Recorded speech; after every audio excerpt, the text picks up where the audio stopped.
Friends, welcome to వని వంటిల్లు.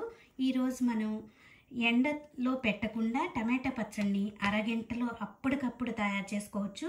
ఇది కూడా మనకు 6 నెలలు చక్కగా నిల్వ ఉంటుంది. ఇడ్లీ వేడివేడి అన్నంలో వేసి తిన్నా కూడా చాలా బాగుంటుంది. ఇలా కరెక్ట్ కొలతలతో మీరు కూడా ఒకసారి టమాటా పచ్చడి చేసి చూడండి, చాలా రుచిగా అనిపిస్తుంది. టమాటా పచ్చడి తయారు చేసుకోవటానికి నేను 1/2 కేజీ టమాటాలకి కొలతలతో తీసుకున్నాను. 1/2 కేజీ టమాటాలని తడి లేకుండా శుభ్రంగా తుడిచి పెట్టుకుని ఇలా ముక్కలుగా కోసి ఒక గిన్నెలో వేసుకోండి. 1/2 కేజీ టమాటాలకి 50 గ్రాములు చింతపండు తీసుకోవాలి. ఇప్పుడు ఈ ముక్కల్లో ఈ చింతపండుని మీరు విత్తనాలు అవేమీ లేకుండా ఇలా తీసి పెట్టుకోండి. ఇప్పుడు ఈ టమాటాల్లో ఈ చింతపండుని వేసి ఉడికించుకోవాలి. స్టవ్ ఆన్ చేసుకుని స్టవ్ మీద పెట్టుకోండి. టమాటాలు ఉడికేటప్పుడు 1 స్పూన్ ఆయిల్ కూడా వేసి ఉడికించుకోండి. ఇప్పుడు ఈ టమాటాలు మెత్తగా గుజ్జులాగా అయ్యే వరకు ఉడికించుకోవాలి. టమాటాలు ఉడుకుతున్నప్పుడు ఒక చిన్న బాండీ తీసుకుని దానిలో 1 స్పూన్ మెంతులు, 1 స్పూన్ ఆవాలు వేసుకుని ఇలా మాడకుండా దోరగా వేయించుకుని పక్కన పెట్టుకోండి. నేను వేయించి ఇలా పక్కన పెట్టాను. టమాటాలని మధ్యలో ఇలా తిప్పుకుంటూ ఉడికించుకోండి.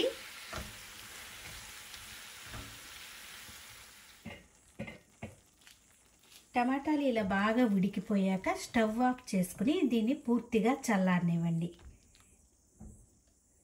టమాటాలు ఆరేలోపు మనం పచ్చడికి తాలింపు వేసుకుని రెడీ చేసి పెట్టుకుందాం. స్టవ్ ఆన్ చేసుకుని బాండీ పెట్టుకుని దానిలో 200 గ్రాములు పల్లి నూనె వేసుకోండి. పచ్చళ్ళకి పల్లి నూనె కానీ నువ్వుల నూనె కానీ బాగుంటుంది. నేను ఇట్లా పల్లి నూనె వేస్తున్నాను. ఆయిల్ వేడయ్యాక దీనిలో ఎండుమిరపకాయలు వేసుకుందాం. దీనికి మనకి ఇన్ని కావాలని ఏమీ లేదు, తాలింపు కాబట్టి ఒక 10 వేసుకోండి సరిపోతుంది. దానిలోనే 1 స్పూను పచ్చిశనగపప్పు వేసుకోండి. 1 స్పూను మినప్పప్పు, 1 స్పూన్ ఆవాలు,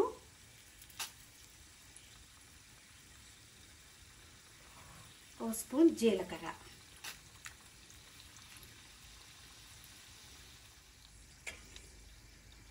తాలింపు వేగిపోయింది, పప్పులు కూడా ఎర్రగా అయినాయి చూసారు కదా. ఇప్పుడు దీనిలో 10 వెల్లుల్లి గబ్బల్ని కొంచెం దంచి వేసుకోండి. అలాగే కొద్దిగా కరివేపాకు.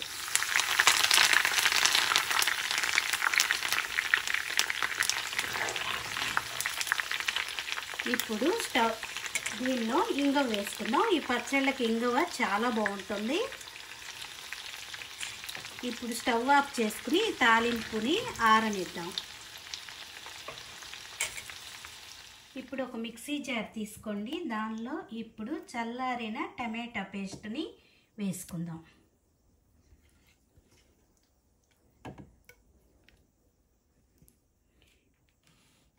దీనిలో ఇప్పుడు 1 స్పూను పసుపు వేసుకోండి.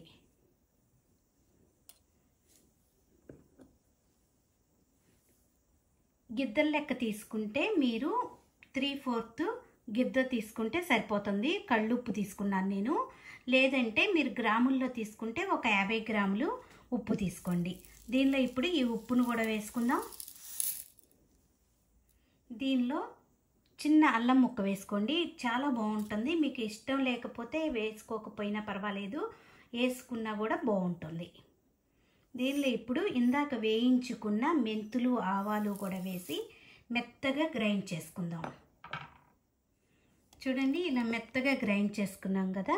ఇప్పుడు దీనిలో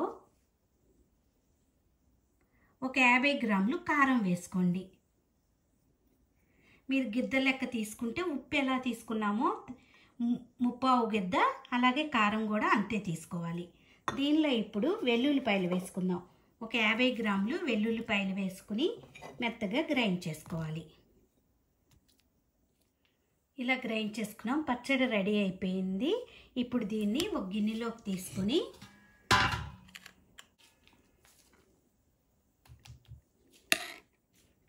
పచ్చడిలో తాలింపు వేసి కలుపుకుందాం.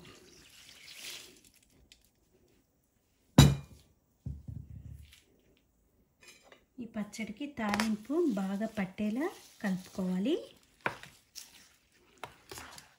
ఈ పచ్చడి ఇడ్లీ, దోశ, వేడివేడి అన్నంలో నెయ్యి వేసి తిని చూడండి, చాలా బాగుంటుంది.